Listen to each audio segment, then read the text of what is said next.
আমাদেরকে নিশ্চিত করতে হবে ভবিষ্যতের কোনো সরকারই যেন আর ফেসিস্ট হয়ে উঠতে না পারে।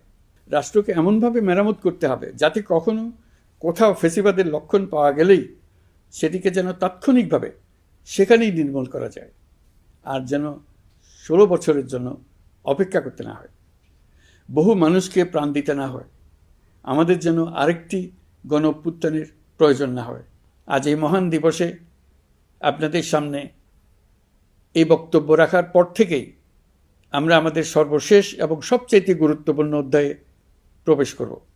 আমরা এবার একটা নির্বাচিত সরকারের কাছে দায়িত্ব হস্তান্তরের প্রক্রিয়া শুরু করব। অন্তর্বর্তী সরকারের পক্ষ থেকে আমি প্রধান নির্বাচন কমিশনারের কাছে চিঠি পাঠাব যেন নির্বাচন কমিশন আগামী রমজানের আগে 2026 সালের ফেব্রুয়ারি মাসে জাতীয় নির্বাচন অনুষ্ঠানের আয়োজন করেন।